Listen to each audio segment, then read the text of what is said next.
You know, that is my intent. I won't take up your time right here, but how you doing? Good. How are you? Ridiculous. Yeah. Why don't you kick it off then? I'd love to. Thank you for being here. Again, House Minority Leader Lisa Demuth, and as you saw, there was a absolute chaotic end to the session here in the Minnesota House of Representatives, and I know we'll hear from Senator Johnson too. The Democrat majority absolutely rammed through the last of their partisan priorities.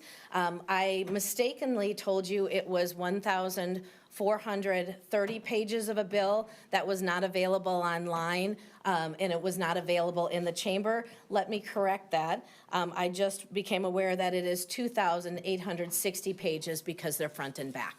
2,860 pages that were not available to any member in the chamber, anyone in watching or wanting to go online to see what was in there. There were conference committee reports that were combined into this one extortion bill. I don't know what we're going to call it yet, but a bill that was not presented in that way. There were a number of provisions that we know possibly could have been airdropped in, and we don't know what those were.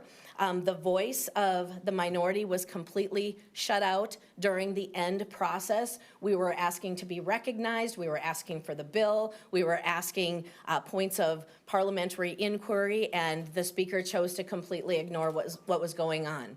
Republicans in the Minnesota House have been debating the bills that have come before us thoroughly. A number of those provisions, as they made it through the committee process, it was not transparent. As we had people in the committees, they tried to ask questions and get correct information, but when it came to testifiers and people that wanted to provide either opposing or agreeing views on it, they were limited in time. Democrats in the Minnesota House chose to have these final provisions debated on the House floor. And we were not in any way delaying that, but we were having full and thorough debates that need to happen when you're going to pass legislation in the state of Minnesota. That is the work that House Republicans were doing, and so if you hear differently, that is incorrect information. The full Democrat majority in the state of Minnesota has had 2 full years to get their work done. So we are not taking that as the responsibility or the delay by Republicans. If these were priorities to them, they would have had their work done already, and that was not the case. It has been a very, very frustrating process, again, and I just want to quote something before I was in the legislature. When the House Republicans were in charge, there was a large bill toward the end of session that was frustrating for the process, specifically for the minority, but that bill was provided, full debate went on, they were able to caucus it, and then the vote was taken on that. And I want to quote from Melissa Hortman from 2018, serving in the minority, her quote, "Nobody looking at this legislative session, Democrat or Republican, should ever do anything like that again. We certainly would not." Well, here we are, 2024, just 6 years later, and that was just done to the minority in the House of Representatives. We were completely steamrolled by the Democrat majority. Our voices were not heard, shutting out the voices of Minnesota. Like I told a couple of colleagues, as most of you know, I have been a minority my entire life, and I have never been treated this poorly as what we saw happen in the House of Representatives. We are looking forward to changing that. Minnesotans have to have their voices heard. They have to be able to know what is going forward and wise decisions being made as bills are being voted on. And with that, I will turn it over to Senator Johnson. Thank you, Leader Demuth. Mark Johnson, Senate Republican leader. This has been quite the day. It's actually been quite the session. The last 15 minutes of session, we passed 2,800 pages worth of legislation that we have no idea what's in that bill right now. And it went through. They also brought up another bill to go through as well. Look, we have a Democrat trifecta, and they have abused not only us in the Senate and also in the House, but Minnesotans.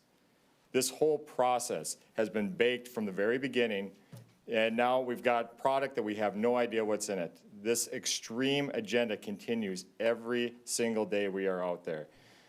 Look, folks, this is the biggest disappointment. I just feel gross coming off that Senate floor today. the abuse of the rules, the unconstitutional bills that are coming off of there, and by the way, they used an alleged felon to pass these bills. The number 34 vote in a number of the controversial bills that came through this year, all to protect an agenda. When the agenda becomes more important than people, this is what happens. They abuse the process, they abuse the system to get their agenda through. And we saw that over and over again over the last 2 years. A waste of $18 billion worth of taxpayer funding. Go and talk to your schools. Ask them if they feel like they're in a stronger financial position as they're laying off teachers right now. Talk to your businesses as they are wrestling with mandates that they cannot figure out how they are going to make their business work. Talk to Minnesotans across the state who are paying more every single day for their groceries, for their gas, for taxes, for tab fees. This trifecta has been a disaster, not just for the legislative process, but for Minnesotans.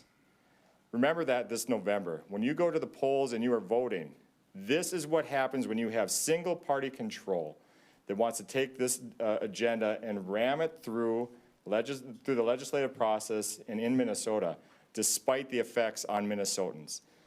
Folks, this has been a very sad day, a climactic end to a sad 2 years, and we're looking forward to changing that this fall.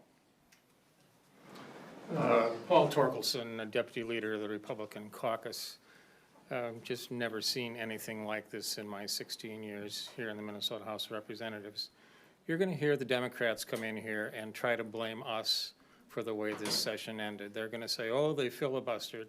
Well, the truth is we didn't filibuster. We discussed bills that came before the House on the House floor. There were long discussions, but they were controversial bills. They brought bills to the House floor during these last few days that they knew weren't going to pass, that were controversial bills that naturally brought up a lot of discussion. They control which bills come to the House floor and when. They control the calendar. They could have done this work in a much more timely fashion, gotten those bills, if they wanted to hear those bills on the House floor, they could have brought them much sooner and had the proper debate, but instead, they decided to jam all of this controversial stuff into the end of session and then blame us because we wanted to discuss the bills.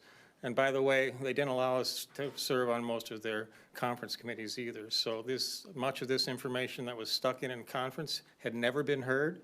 The only chance we had to debate it was on the House floor. You know, it's just not the way things are supposed to be done. The voice of the minority is important. I asked, you know, the other thing that happens around here, I think we all know, is a lot of negotiations go on behind the scene, right? When things are getting tough, the leaders get off to the side, behind the door, and they figure out, well, what can we give? What can we take? How can we make this work? They refused to do that. They set up appointments and didn't show up or postponed them. They didn't give us a chance to really think about and discuss how we could end this session, how we could land the plane smoothly. That's not the way we do it. There's always conflict between the caucuses, but discussion behind the scenes can grease the skids and we can reach agreements on how to land without all this controversy. It's a crying shame that they would act this way, and I hope Minnesota voters remember. Questions? Mr. Leader Johnson, do you condone what some of your members did on the Senate floor after this, the yelling and screaming for an extended period of time, which I think is certainly unprecedented in modern times in the Minnesota Senate? So condone my members for trying to stick up for our position after the Senate president railroaded through the rules, clearly completely disregarded us. He wouldn't call on us, wouldn't have any opportunity, wouldn't give us any opportunity to make our points of order, which clearly within the rules, he should have been calling on us. Senator Howe was up there. He retained the floor, and yet they ignored him. This has made a mockery of our system here. And quite frankly, it's just, I cannot believe what the Democrats did to the minority in here. Even former Senate Minority Leader Melissa Lopez Franzen put up a tweet defending the actions of the minority today. as well. And so, this whole process, what you see happen tonight was a result of what the Democrats had done to the minority on that. The other thing I would like to note too is this morning I was brought into a meeting with Leader Dameth as well on the pretense of trying to work out something on a bonding bill or some of the negotiations there as well. And while they had us down in there, Leader Murphy ran upstairs on a phone call and went and organized a call that they called the previous question, which hasn't been done in 15, 16 years in the Minnesota Senate. And so it was another trick to trap us away from the floor to do this. I mean, everything that happened today really was just a setup for what happened later today, getting this 2,800-page bill. Were there any other meetings after that between the leaders, or? Look, there was, actually on our side, we were trying to exchange offers. Again, we wanted to do this in good faith, even though in the morning we had gotten to that trap with the governor and with Dameth, or with Hortman and Murphy. We still wanted to get something to land this plane smoothly. We gave them good faith offers. We negotiated through the afternoon. Come to realize, again, that was, it's like Lucy trying to pull the football away. We went for it, tried to do something in good faith, and then they go ahead and do this. What was your final offer? Our final offer, we were trying to work on language. We had a number of different bills going back and forth, so there was a lot of dynamics there. It was very fluid. Sports betting is not in this bill. Do you know? Well, why don't you start going through it and seeing, because I'm not sure. Okay.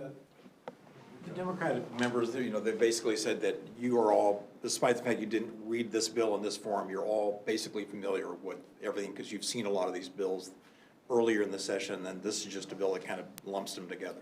So we have to trust them now, at this point, after what they've done to us for the last 2 years. I don't trust them. I don't know what's in this bill, and quite frankly, I don't know if anybody does. I'll add one thing. There was a cash bill that, I don't know how many pages, but it was passed off the House floor. We don't know the content of that either, but that was at least provided, some copies on the House floor after we recessed for a little bit. That did pass off the House floor. Apparently, it was too late for a vote in the Senate is what we're hearing, so it died. I don't know the size of it, I don't know the content, but apparently whether that was by design or just by time management error, that cash bill is no longer, it was not able to be signed in time before midnight in the Senate from our understanding. I'm sure you'll get some clarification from the majority. Just so we're clear, Mr. Leader, is it your understanding, did Senate President Champion say that the bill did not pass? I'm talking about the cash The bond. cash bill, yes, we made, we pointed out that it was past midnight, and so he said it did not pass. How much of what happened tonight on the House and Senate floors is the result of 2 years of pent-up frustration being in the trifecta minority? Is it just at the end of your rope? Tom, that's a good question. I mean, we continue to be in good faith on the negotiation throughout the year. Despite what had happened last year, we continue to try to work with them in a very bipartisan manner, right up until this bill dropped. And so there's some pent-up frustration there as well, but it really took us by surprise when we were doing all our good faith efforts with the majority to do that. Mr. Leader, are we looking at legal action over the single subject clause in the state constitution? Is this actionable? Look, this is still hot off the press. I have no idea what's in there. I assume there'll be a violation of single subject rules in there, but we'll have to take some time to go through that. Should there be a special session for a bonding bill or anything else that didn't get done today? I would I like have to no, answer that. you want to answer? Go for it. You know, the idea of a special session for something that full trifecta, full Democrat majority, just because they didn't get their work done with 2 full years, I would not be in favor of a special session. I don't know what they would possibly want to bring up. The state is looking at a looming deficit after having a record surplus, and so if it would be more spending, that doesn't exist. Again, the governor is the only person that can call that special session. It would be up to him. My hope is that he would not pass this because of process, and if that's the conversation he wants to have and wants to have transparent governance in the state of Minnesota, we would possibly consider that. but I don't know how to answer that any other way than they had plenty of time to get their work done and chose not to. Do you want to comment on the ethics complaints that you filed against the I'm speaker? sorry? Do you want to comment on the ethics Yes, complaint I would against the love to speaker? comment on, I thought I brought it with, but it was a little bit of a whirlwind. I did file an ethics complaint against Speaker Hortman, and I have it right here. Thank you very much. Staff is amazing. It just references that on the night of Sunday, May 19th, Speaker Melissa Hortman violated House rules on decorum and Masons, Section 578, by limiting and closing debate outside of the rules and preventing the making of legitimate motions. Several members, and specifically House Minority Leader Lisa Dameth, requested divisions, roll calls, and other motions. More importantly, Leader Dameth requested to adjourn sine die. These are legitimate motions, and they were ignored repeatedly. There's 2 more paragraphs. We did go ahead and file that. We also filed a protest and dissent. Most of us are familiar with the Senate ethics process after this year. What does the House process look The like? House process is very similar. It is an equal split as far as Democrats and Republicans. I don't expect that would be brought up.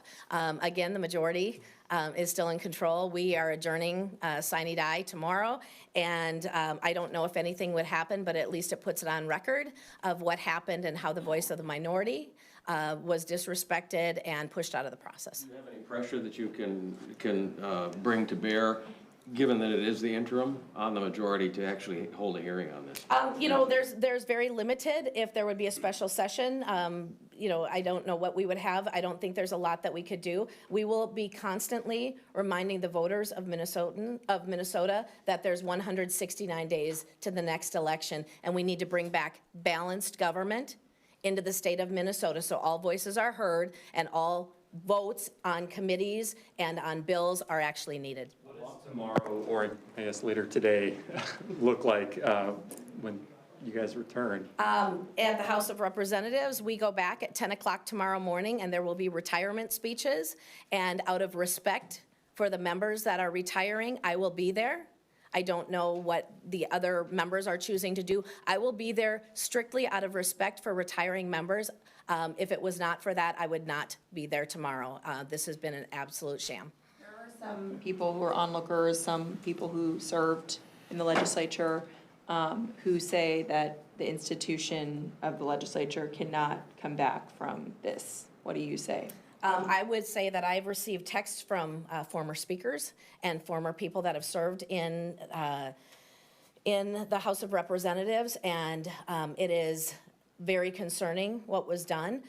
We talked about custom and usage and how things are handled within a body, and this has completely changed that dynamic. What we are looking is when we return in January of '25, I am looking to restore the institution of the legislature and the work being done to serve the people of Minnesota in a respectful way, completely opposite of how it was disrespected. That is what Minnesotans are choosing. They are choosing leaders that can actually lead and govern appropriately, and that's what we are looking forward to. Madam Leader and Mr. Leader, as long as you mentioned 2025 and the election, which is in between then and now, you got your way on the ERA. I assume that can't really be in there, right? Because it's a constitutional amendment, correct? That would be my expectation. Yeah. So, given that, what is the perspectives in terms of how does that play out in the next election? Because you've got to take control, otherwise they can try it again. I would say that what we are looking at is we are bringing balance back into the state legislature, again, with a $72 billion budget. All of the broken promises by a full Democrat trifecta. We are looking to change that. We know that we need to get rid of waste, fraud, and abuse within agencies. We need to stop growing government. We need to stop putting mandates that are unfunded and unreasonable on our schools and on our businesses. Minnesotans deserve to be able to afford their lives. Minnesota is a great state, and we want people to choose to be here. We need to look at permitting reform. There are a number of things that actually need to be done that would help the state of Minnesota. That's what we're looking forward to after the election. I'm sorry, are you happy that the ERA is at least stopped at this point? You know, the language that was on the ERA was not transparent for voters, and I am very happy that didn't go through. And we didn't have an opportunity to look at that in the Senate. It didn't come up with the House language over there, so I wasn't aware of exactly what was in that bill. So they never had it up for a vote. We probably got time for one more, and these guys gotta get back to caucuses. Did you use the House use any legislative funds to pay for the Pat Ruffalo mugs? No, we did not. Thank you, thank you.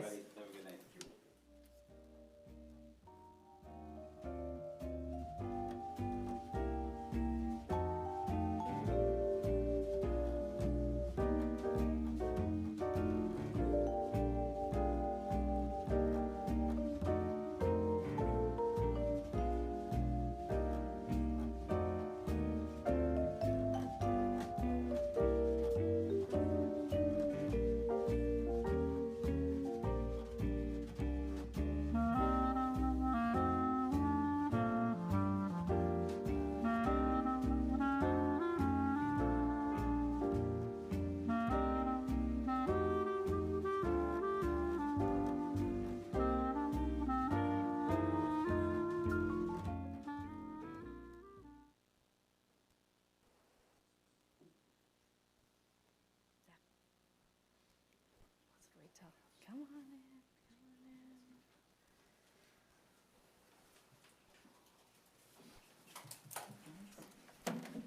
There's so many senators here. Say a few words, then we'll open up to questions. So tonight, the Democrats in the Minnesota House of Representatives did what we need to do to pass our agenda. We, in the 23-24 biennium, had the most successful and productive legislative session in 50 years. It is definitely the second Minnesota miracle. Building on the work that we did last year, we finished up this year with some more gun violence prevention and important work investing in children and families. We had really unprecedented delays in the floor business over the last 3 weeks. Really, I think any of you who were following the work of the Minnesota House or the Minnesota Senate noted that there was ample time to debate every single measure that was brought up. At 9:45 tonight, I met with Minority Leader Lisa Damath. I told her exactly what we were doing. I told her exactly which bills would be in the conference committee report, and indicated to her that we needed to put all these bills in the tax conference committee report because otherwise we couldn't be assured that we would get done due to the unprecedented delays. And I offered to continue to work with her. If there was some way over the next hour and a half we could, in regular order, get all of the work done, we would have certainly been happy to do that. Senator Murphy and I have been working to negotiate a bonding bill and an end-of-session agreement with Leader Damath and Leader Johnson for several weeks, and their requirement for us to work together was that we not do any of the things that Minnesotans sent us to St. Paul to do, that we not take any actions to invest in children and families, that we not take any actions to protect reproductive freedom or take any actions regarding gun violence prevention. And we were simply not willing to forego our values and what we ran on and what we got elected on to try to reach some kind of a deal with Republicans on a construction bill. Senator Murphy? Speaker Hartman. It is morning, isn't it? We were here in the small hours of the morning yesterday, finishing up our work, listening to long debates, speeches by our Republican colleagues in the Senate. I took a bit of a break in the office with the lights down, and I was trying to get a little shut-eye. But I couldn't stop smiling. It kept me awake, actually, thinking about what we'd accomplished at the end of a very long day yesterday in making sure that drivers for Uber and Lyft and ride shares were going to continue in Minnesota. That was the result of 2 years of hard work by many, many people. And there is nothing more satisfying in this work than to realize that you've achieved something important for the people you've come to represent. Tonight, at the end of a really long debate, a noisy one, my ears are still ringing, one of our colleagues in the minority, used his voice to make sure that we didn't pass a bonding bill. The bonding bill came to us late, but we lost it by about 30 seconds. If you follow the rules, it can't pass midnight. There was one member who was loud and interruptive, and so we lost a bonding bill for the people of Minnesota as a result. I am very, very proud of the work that we have done over the last 2 years, and our caucus has had many challenges, and at the end of this session, I think it's important to recognize the person who came before me, Leader Carrie Dietzick. She set for us a course and a model that has been important for us, in that we know when we stick together, we can get important work done for the people of Minnesota. And I think in our institutions, we have more work to do, maybe fresh work to do, to make sure that all of us are bringing our very best to the work, rather than trying to stop progress, rather than trying to stop legislation. I want to work with my legislative colleagues across the aisle to bring their best voices to the policymaking. That is what is the measure of bipartisanship. I think that's what people want, but we're not seeing it expressed in the last number of years in the legislature. And if we see it expressed again, we're going to continue to invest in the people of Minnesota, in communities across the state, and to build a future for people. That's why we're here. And tonight, that's what we accomplished. And with that, I'll turn it to Jamie Long. Thank you so much.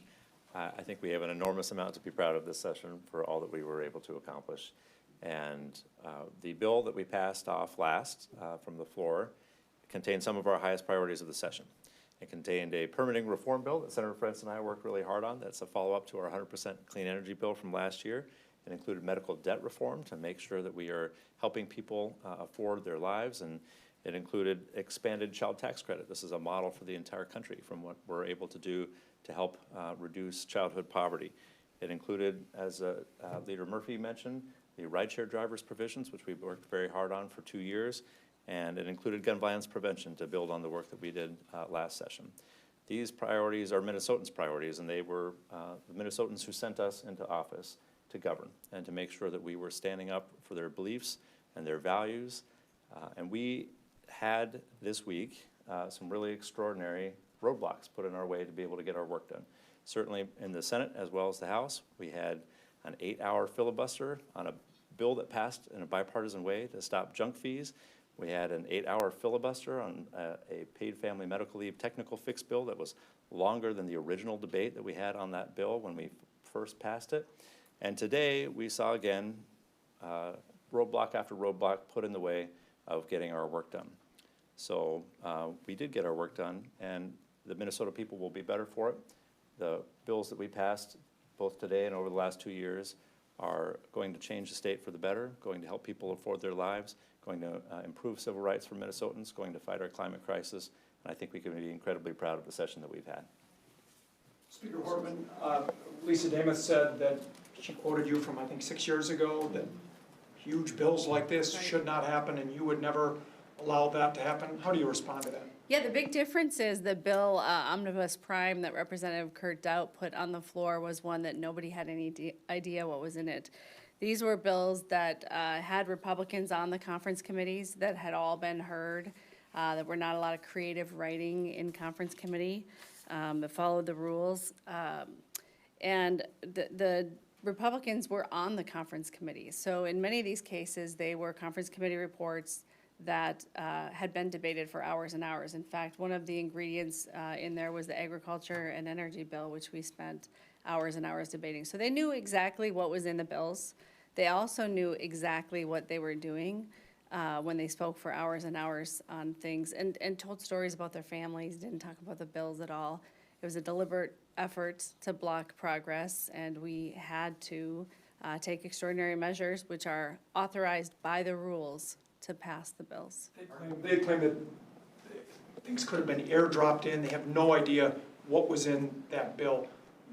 They were having to take your word for it without being able to look at it. We gave them every opportunity to work with us in a reasonable bipartisan way, and instead, what they did was obstruct the work of the legislature, and that just cannot be permitted. Worried at all about the optics of what went down tonight? Well, it's funny because Senator Murphy and I have been in the legislature for a long time, and we've lived through this before. We had a very obstructionist Republican minority in the Minnesota House from '07 to 2010, and former Speaker Margaret Anderson Kelleher had to move the previous question several times to get bills through. So we lived through that. We have. No, that's okay.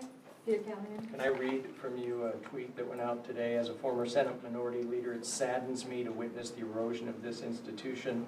The minority must always have a voice in the legislative process. May we find the courage to work together to restore the public trust and that of each other. That was Melissa Lopez Franson. That's a DFL, former DFL Minority Leader. And my friend and colleague. We use the word bipartisanship a lot. And we call a lot of things that are narrow in their bipartisanship, one Democratic vote, one Republican vote, bipartisanship. And I think in the best spirit, if we are participating together, listening to each other, sitting on committees together, people's preferences are included in legislation, we are working in a bipartisan fashion for the people of Minnesota. Much of the work that has been put into law or will be signed into law is exactly that. So there's a difference between what we describe and perhaps what we feel and what we do. I can't imagine that if you were in the legislature every day in the Minnesota Senate like I have been, that you would think that the minority's voice was silenced. It's not been. In fact, I think we're talking a lot about the length of the minority's voice, in some ways, in an effort to block progress. That's also not right. I don't like it when we get to the end of session and experience what we experienced tonight. I don't think anybody does. Our first-term members, they didn't enjoy that. I don't think our senior members enjoyed that. But nor do we like or appreciate when people use hours and hours of repetitive debate and repetitive questioning to slow the debate down. They're both barriers to the work that we need to do for the people of Minnesota. That this damages relations between the two parties in the future. In sessions to come, I mean, does this set a precedent? I'm not worried about that because legislative leaders know that at the end of the session, the work needs to get done. There's some pretty bumpy landings when Speaker Kurt Doudt was the speaker, definitely some bumpy landings when Margaret Anderson Kelleher was the speaker, and I had to do what I had to do to get the bills across the finish line. What I'm disappointed in, and I think all of us are, is that the Republicans engaged in the conduct that they did. It's deeply disrespectful to the institution to engage in the kind of delay tactics that they did. They took advantage of the goodwill of the speaker. I always adjourn at midnight. The poor Senate was here till I think 5 a.m. on Monday going into Tuesday, I think till 5 a.m. Wednesday going into Thursday, and again around the clock on Friday. And they knew that I would leave at midnight. So they tried to block as many things as they could from happening by talking as long as they could. That kind of obstructionism is not pursuant to the rules at all.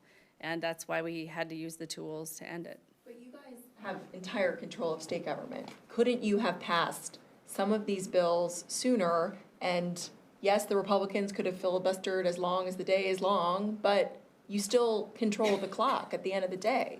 These filibusters were extraordinary. They are all out of proportion to the amount of debate that has happened in the past. There was plenty of time to do this the right way. The Republicans chose that this is how the legislature would end, by taking the time that they did on the measures we had on the floors. But the Senate had a delay that you called, Senator Murphy, on Saturday. That was 10 hours. You could have passed some of these bills. So it's not entirely the Republicans here, right? As I've spoken to you before, we used that time on Saturday to create a compromise that resulted in one of the priorities for this legislative session, the rideshare legislation. It was important for Minnesota that we get that right, and we spent our time doing that. And if you're a creature of the legislature or spend any time here, you know that there will be work happening in the chambers, there will be work happening in committees, and there'll be work with members who are trying to find solutions to difficult problems. That's what we chose to do yesterday, and it resulted in something really important for the people of Minnesota. Did the Why ride wait share till the bill last kind 2 of days take to on pass an all these outsized- bills? Did the ride share bill take on kind of an outsized role compared to what millions of Minnesotans Why are don't we- interested in? Why don't we hear the question here and then go to that, Michelle? Why wait the last 2 days to pass all these bills? Part of how we got there was the Republican filibusters over the last 3 weeks. To be honest, I think you saw it very clearly that when certain incidents happened with regard to the Senate, the Republicans decided that they were entitled to co-govern. That is not how majority and minority control of the bodies works. There's an election, there's a majority party, there's a minority party. If we were to run every single measure by them, we would not have done permitting reform, we would not have done gun violence prevention, we would not have protected reproductive freedom. So it's completely unrealistic for the Republicans to put a standard out there that they would be driving state legislature. Along the same lines, the minority leader in the Senate kept saying that if you guys hadn't stuck with Senator Mitchell in the Senate, that they would have worked with you and got a lot of the stuff passed anyway. Do you buy that, or how do you respond to that, I guess? The experiences and the incidents with Senator Mitchell is serious, and we've taken it incredibly seriously in the Minnesota Senate. She deserves due process, and the people who elected her deserve her representation. They have a right to that. So I think our Republican colleagues chose to essentially become judge and jury and use that incident, that experience, for political purposes. And it did serve to slow us down. We are taking that matter very seriously. We understand that she deserves and has a right to due process. And she also had the responsibility to represent the people of Woodbury in the legislature, and she did that. Could you have avoided calling the question without the 10-hour recess on Saturday, or would that not have even been enough time? There was no way. So I mean, I think you all observed this process. Bills have to pass the House and the Senate in order to get to the governor's desk. And the delays on both sides, the House and the Senate, prevented us. So the House sent a bunch of bills to the Senate sent a bunch of bills to the House, but because of delays in the other body, we weren't able to get through both of those. I do want to comment on Representative Hauser. Tom, it's just like a habit.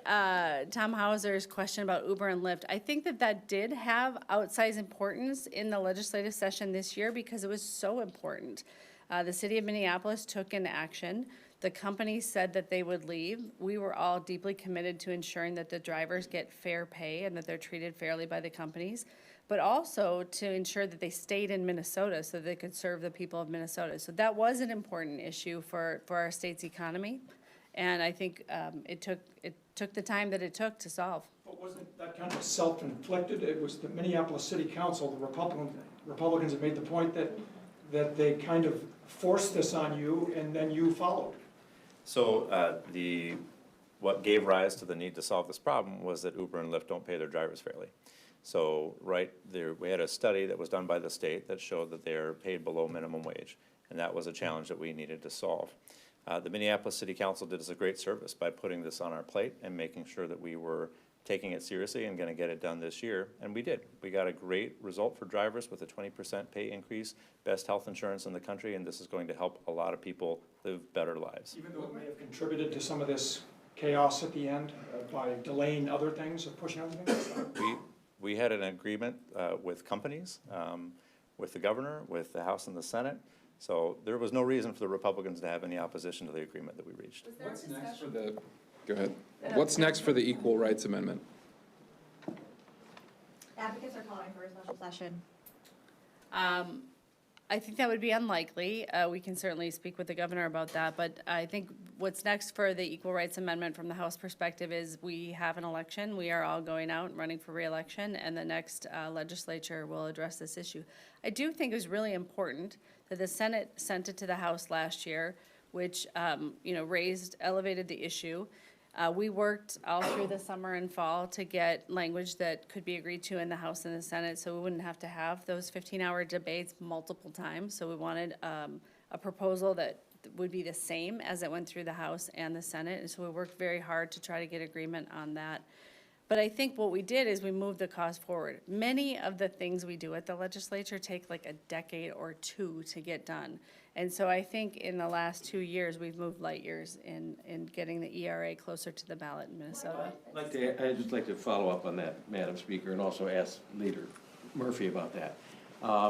If you retain your majority in the Minnesota House of Representatives, can you guarantee Minnesotans that this issue will be moved forward? And that they have the same question for you, Leader Murphy, then if they move it forward there, are you gonna, you said you needed more time, so is 2025 enough time then to get it on the ballot in 2026? So I said I needed more time, meaning I needed more time today, or maybe yesterday.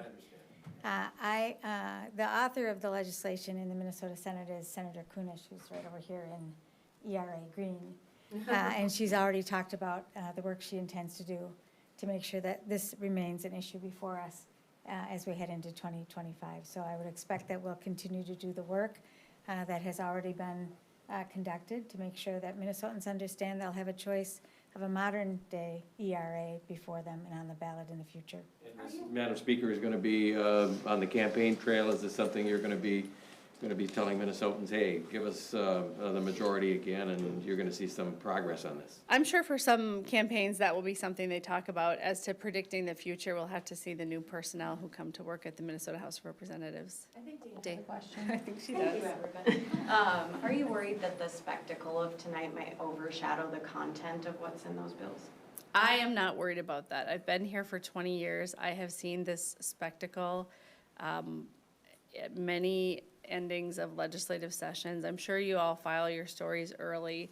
Deadlines are the nature of how things get done, so there's always a lot of activity at the end of session. And when a minority is especially obstructive, the majority has no choice but to use these tactics, and has on many occasions in the past. But remember that the work that we've done is going to last for generations. So the spectacle will fade, but the work will remain.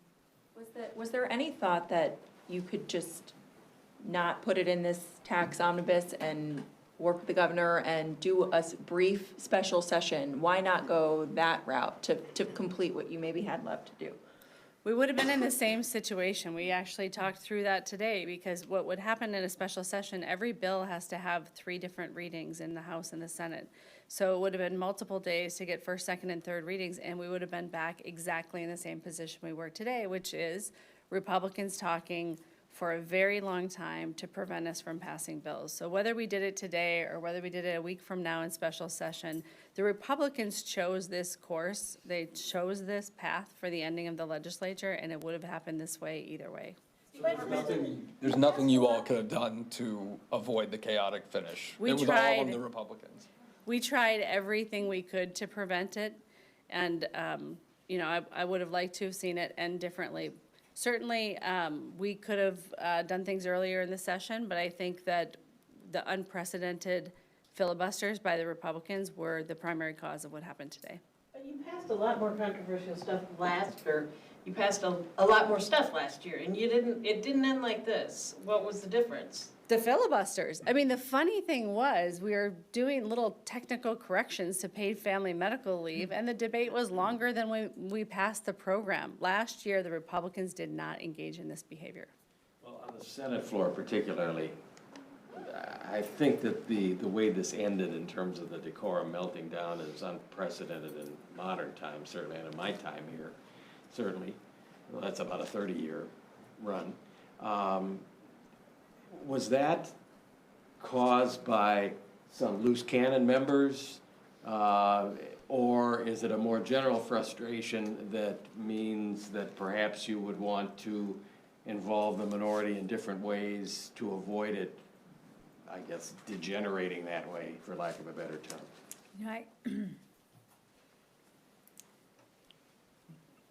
As I said before, there are relationships among members, Democrats and Republicans. there is functioning working relationships among members, Democrats and Republicans. Maybe not so evident, but it is present, and it serves the people of Minnesota well. I don't think that's what's broken. I think it is, and I've served many times in the minority and the majority, and it took me a while to learn what my role was in the minority, and it wasn't to just stop everything. It was to figure out how to work with the people who had more power than I did, and to persuade them to carry the things that I thought were important. That takes relational skills. And if I choose instead to say, I don't like what you represent, so I'm going to use my voice and my power and my time to just stop you, well, you're stopping something you don't like, but you're not advancing something for Minnesotans. That's what's changing. That's the thing we need to change back. Speaker Hartman, on Thursday, you said that the Senate had the votes to pass the ERA with the House language. Were you trying to force the Senate's hand on that? Because that clearly was not true. No, I believe that the Senate did have the votes, and because that was my condition for taking it up on the floor and spending the 15 hours that we did, was I had to have a pretty good sense that the Senate would be able to take it up and pass it. And I think, part of what happened this week, it deprived the Senate of the opportunity, the time to have that conversation. It wasn't just the conduct in the Senate that prevented the Senate the opportunity to talk about that bill. It was that it took us so long to get it out of the House. Straw purchasers made it into this omnibus, right? Straw purchasers and binary triggers, yes. But the sports betting is not in that bill, correct? No. It's not. I mean, I think you have majority votes for budget bills, and there's a majority vote for sports betting, but there's not an overlap. That's a different vote total. And the cash for bonding bill did not pass because it was 30 or so seconds past, correct? That's right. Do you think there needs to be an overhaul for the rules of the Senate and House debate? Some kind of time limits, or, I mean, it's just, when I heard the word filibuster in relation to the House, that didn't compute for me immediately, because in other legislatures I've been in, it's not the case, so. One of the pieces of work that didn't make it across the line this year was the work of reforming our rules in the Minnesota Senate. And it was a long and arduous process, and something we'll take up at the start of next session. We have been reluctant to adopt things like time limits, and perhaps it's after this experience, we'll have to come back to that question. Folks, we have time for one more. So just to answer that question from the House perspective, so Peter Callahan asked me this earlier in the week after the two filibusters that I was referencing earlier, and we are out of the norm. We are out of the mainstream in Minnesota. The National Conference of State Legislators, when they came and did a study of our rules, called it the Wild West. And that's because it is. We have enormous opportunity for the minority to have a voice, to influence the process, and frankly, to delay the process. So I personally do think that it's time for us to have time limits. I think that would avoid having us be in these positions, because the minority has an incentive to use every single tool they have to block progress. And that's what I think Senator Murphy was referring to. So if you have rules set up that can allow bad behavior, then that bad behavior is going to happen. But if you have rules that say we're going to 8 p.m., you'll go to 8 p.m. Do you think there's more bad behavior happening because there's a change in the dynamics between the DFL and Republicans, or do you think that the political climate's changing and it requires this, and maybe there's less decorum or politeness than there used to be, or? No doubt about it, the legislature is a reflection of society, and you've seen a real coarsening of debate in the time that I've served here, from when the Tea Party came in 2010 to when the Trump supporters came in 2016. It's just been a coarsening. And where we used to have debates of, you feel a certain way about a minimum wage and I feel a certain way about a minimum wage, we now have people kind of screaming at us of like, you don't understand what you're doing and you want to hurt people and you want to kill business. There's a much more mean-spirited flavor to the debate, and it makes it harder to reach across party lines. If you're talking about there's different ways to look at a minimum wage from different economic theories, you can maybe find common ground. But when you refer to people with different opinions than you as people who are bad people or stupid, we definitely did hear a lot of that over the last 3 weeks. It makes it harder to bridge the differences. That being said, the vast majority of the bills that we passed this year were bipartisan. It was a very bipartisan work. there are bipartisan measures in almost all of these bills that we passed. Madam Speaker, you mentioned the coarsening of the debate. Is Donald Trump exacerbating that situation? I think so. I mean, we have social norms, and he has moved the social norms. We have seen people who are racist and sexist who kept that under wraps for decades, and he green-lighted that behavior publicly. When we came into the minority and I became the minority leader in 2016, we felt that it was an important part of our duty as a caucus to point out the misogyny, the racism that we were seeing. We didn't have any power to stop what the Republicans were doing, but we could point out the degradation of the social norms. Thank you, everybody. You regret